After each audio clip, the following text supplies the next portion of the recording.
Rentetan peristiwa ganjil sekaligus memilukan dialami oleh keluarga Haji Sukarya yang tinggal di desa Gumulung Tonggoh, Kecamatan Greget, Kabupaten Cirebon selama sekian lama. Lilis, anak bungsu Haji Sukarya, menderita penyakit aneh dan kerap melakukan tindakan di luar kesadaran yang membahayakan nyawanya. Berbagai upaya secara medis sudah ditempuh. Namun, dokter sebuah rumah sakit jantung terkenal di ibu kota pun seakan angkat tangan dan tak sanggup mendiagnosa penyebabnya.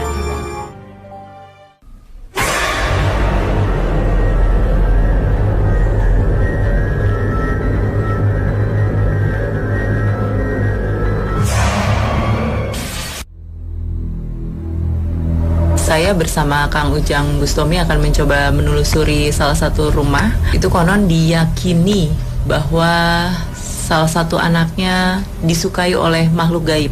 Anaknya bernama Lilis, perempuan. Kalau saya cermati, saya lihat sebetulnya tidak ada bedanya dengan gadis lainnya gitu, gadis remaja lainnya. Namun memang saat saya berbincang dengan dia, mencoba mencari tahu sebetulnya apa sih yang dia alami, apa benar dia mengalami hal-hal gaib atau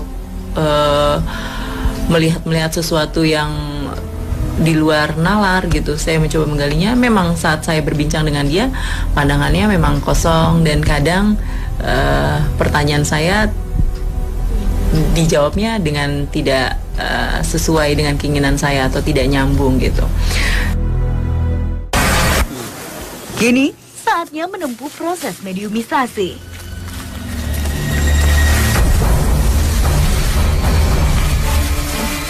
Tiba-tiba, makhluk gaib telah menguasai seluruh raga mediator ini.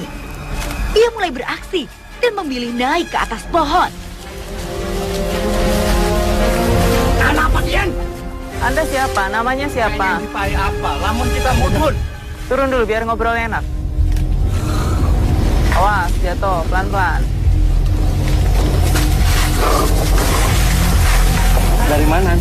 Setelah lama menunggu, makhluk ini pun mulai membeberkan kisahnya. Karo bocah kene yang sering adus nimbalo kana. Kenapa memang? Alasannya kenapa nggak suka sama anak-anak di sini? Ulah demen. Demen? Iya. Kenapa harus disukain? Awalnya ulah lewat nimbalo kana. Ulah deleng bocah wadon. Proses liputan berjalan. Mediator pertama mengaku dia adalah makhluk yang mengganggu Lilis selama ini. Dia menyukai dari Lilis kecil sampai akhirnya remaja gitu. Dan dia ingin menikah dengan Lilis atau Lilis masuk ke alam dia. Juga jenis kelaminnya. Tapi kita seneng nih bocah wadon kang sering adus nih kono. Berapa anak perempuan yang Anda sukai? Bocah wadonnya cuma siji kang kita seneng.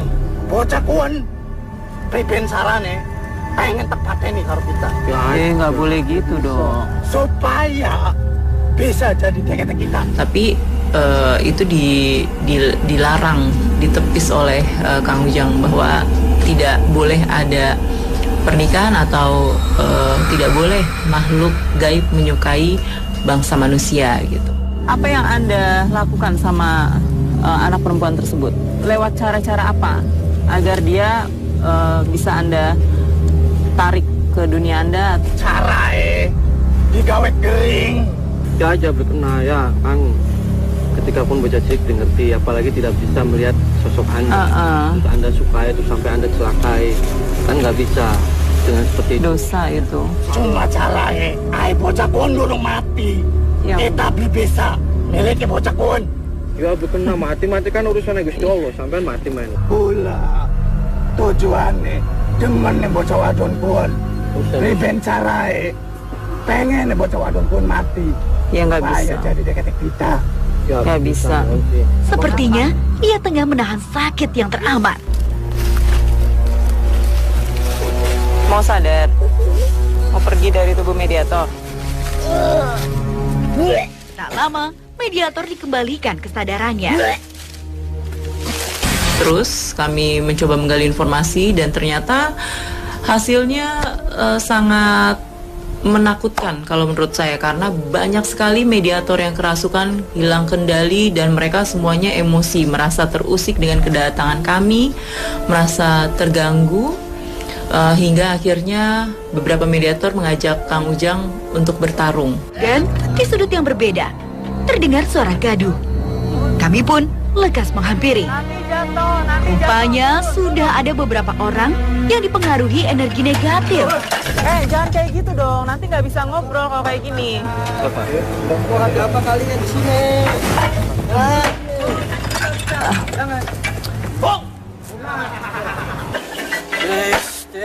Awas, ini ada palanya kameramen saya, nggak boleh. Ini kan musola, kamu muslim nggak? Ini tempat sholat. Nggak ada yang sholat ya, saya senang di sini.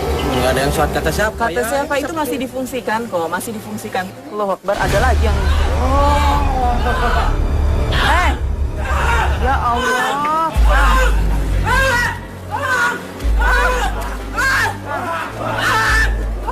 Sekarang mereka berpindah tempat dan menjadikan sumber air tua ini menjadi tempat pertarungan. Jangan kemana-mana, tetap di Dua Dunia.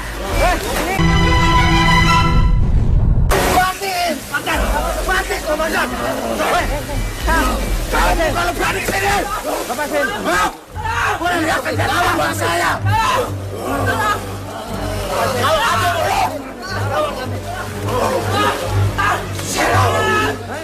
saya lawan! Kamu gimana? Iya. Iya, enggak. Kenapa? Kenapa? Itu kan nggak salah. Kenapa tumbal? Dia mengganggu terus. Kenapa? Ganggu raja kami. Beberapa mediator di atas atap musola, tiba-tiba beberapa orang jatuh ya. Dan mereka sepertinya beda kelompok, saling menyerang satu sama lain. Tapi saya belum tahu ini maksudnya apa dari mereka. Kita tanya-tanya. Maju sini kalau berani. Maju sini. Resikonya tahu nggak? Kenapa? Bonus saya itu kalau putusin bisa mati. Alah, ya nggak bisa mati urusan Allah. Apa itu? Allah yang menciptakan Anda. Saya datang baik-baik. Saya datang baik-baik. Nggak boleh. Nggak boleh gitu. Kamu maunya apa? Kamu punya apa? Nanti bisa tenang nggak sih ngobrolnya biar enak. Sini. Nanti.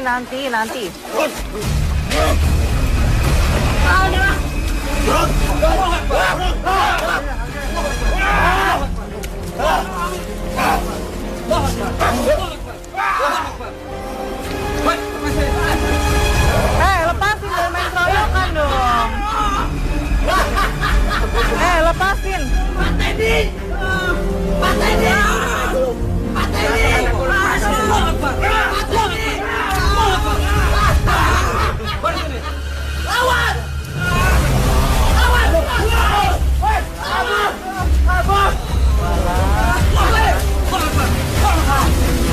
Keadaan semakin memprihatinkan.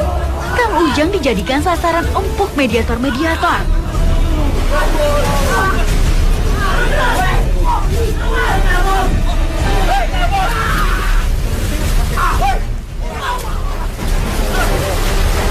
Ya, keadaannya makin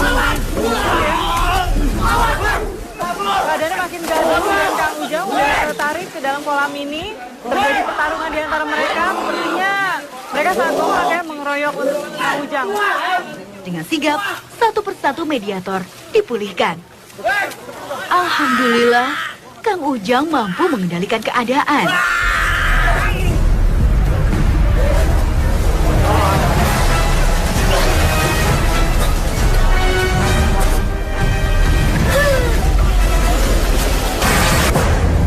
Tak berlangsung lama, sudah ada mediator yang tersengat kekuatan lain. Dia menunjukkan kemarahannya. Udah, tenang. Maksudnya tujuannya untuk ke rumah ini apa? Saatnya saya membangun komunikasi Siapa yang dengannya. menyuruh Anda? Siapa? Caranya apa yang dilakukan? sama Anda dan sejenis Anda? Hah? Sakit. Dibuat sakit. Apa yang dikasih orang itu untuk Anda? Apa? Contohnya apa aja? Makanan Anda tuh seperti apa sih kalau bangsa-bangsa Anda tuh? Bunga. Selain bunga? Minyak. Terus? Banyak kambing. Anda dikirim ke sini tuh lewat apa? Media apa? Apa Tapi contohnya? sesaat kemudian kami kembali dibuat kaget. Kumbang? Satu penonton mengalami kesurupan dan menyerang mediator berambut keriting ini.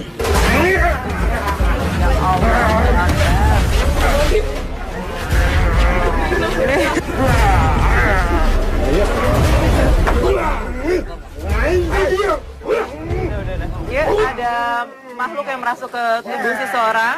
Dia mencoba menyerang mediator yang lagi saya ajak berbincang-bincang ya.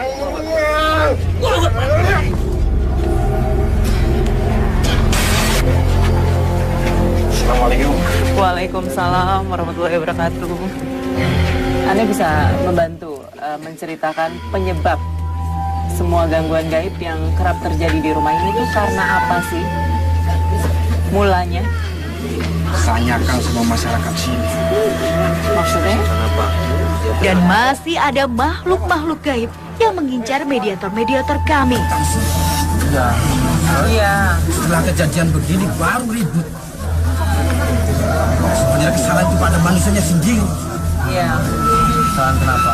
Berarti ada tempat ibadah kayak seperti musola itu harus difungsikan kembali ya, dimanfaatkan kembali, digunakan kembali untuk beribadah. Mereka pun tak berhasil mengendalikan dirinya. Lainnya?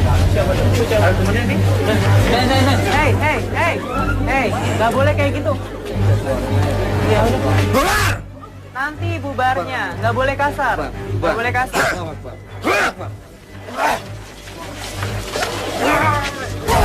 Tetap di dua dunia. Ya udah. Nanti bubarnya, nggak boleh kasar, nggak boleh kasar.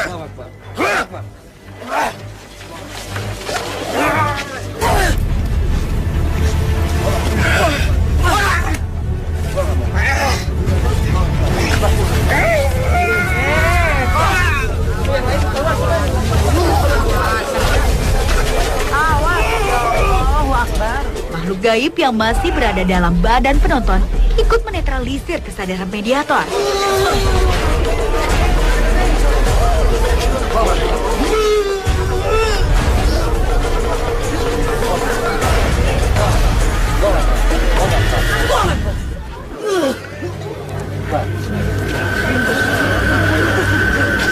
Sepertinya makhluk yang merasuki jiwanya berenergi positif. Adakah yang ingin dia sampaikan? Digunakan, Iya. maksudnya musolahnya dipakai Nah. untuk ibadah, ngaji dan lain-lainnya. Iya. Tapi kenapa lagi ibadah tiba-tiba ada makhluk yang mengganggu? Sholat. Heeh. Bangsa dari kami Jemaah Muslim. Yang ikut sholat. Iya, dan manusia tidak perlu takut. Seharusnya. Iya. Tapi kenapa? Kalau dikosongkan seperti itu, kejadian begini, baru menyalahkan bangsa jin. Sedangkan kalian tidak tahu mana yang kafir dan mana yang muslim. Kan yang tidak memfusikan musola tersebut itu masyarakat sini, tidak Iya. hanya keluarganya Pasana.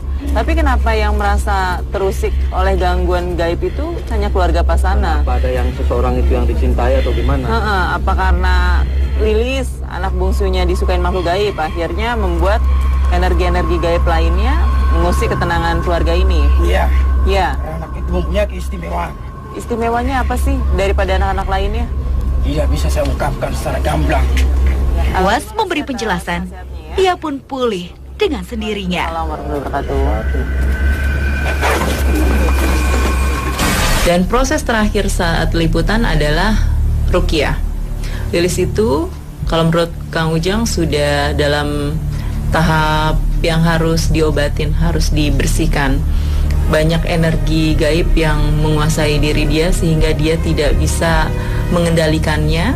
Melihat kuatnya energi negatif di rumah ini, Kang Ujang mencoba menetralisir keadaan, menelusuri satu persatu ruangan.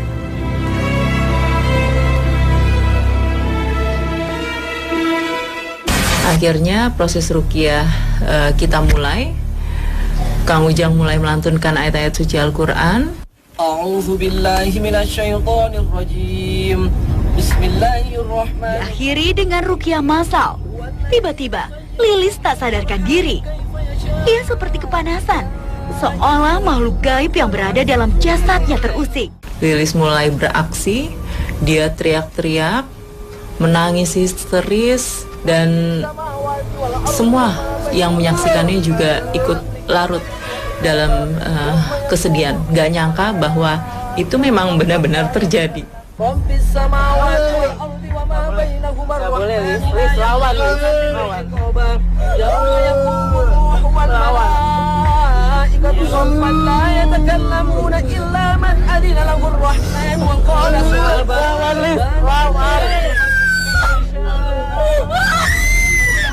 Lilis semakin tak terkontrol.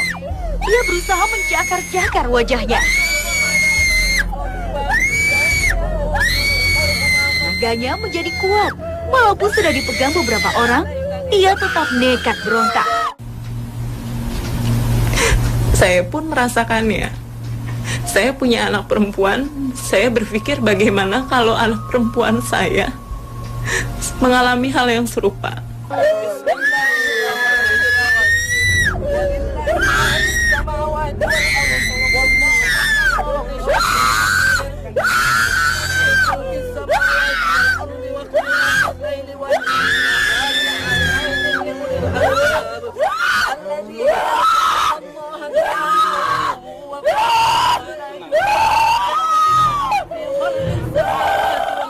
Awalnya saya nggak pernah menyangka bahwa proses ruqyah itu akan membuat seseorang yang dikelilingi energi gaib itu akan mengamuk seperti itu gitu. Saya nggak nyangka. Saya pikir kalau orang dilantunkan ayat suci Al-Quran akan adem hatinya, akan adem, dingin, tenang, dan bagaimana. Namun yang saya lihat itu tidak terjadi sama Lilis. Dia mengamuk, dia menangis, dia seperti kesakitan.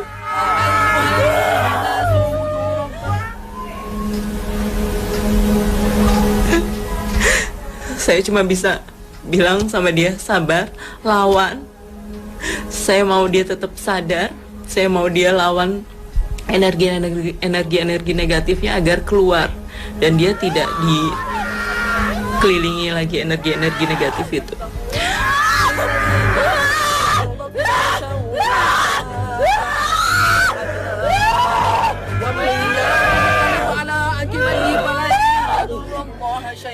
Namun memang saya merasa Lilis itu sangat tersiksa gitu. Dia tuh seperti kesakitan, mencoba melawan namun gak bisa, gak dilawan juga sakit.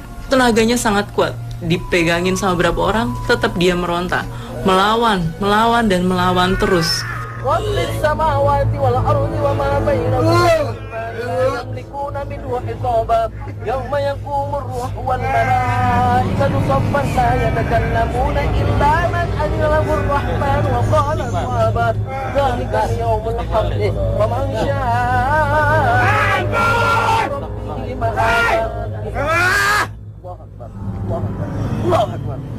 Butuh waktu cukup lama membuat Lilis sadar kembali. Kalau menurut Kang Ujang ini sudah fatal. Biarkan dia sejenak istirahat. Nanti akan diberikan air putih yang sudah didoakan sama Kang Ujang. Saya pikir itu udah selesai. Namun setelah si Lilis minum air putih dari Kang Ujang itu, justru malah makin dahsyat. Dia makin kesakitan, nangis. Wah, itu seperti ingin mencakar mukanya, ingin mengeluarkan bola matanya. Nah, itu tuh. Nah, boleh.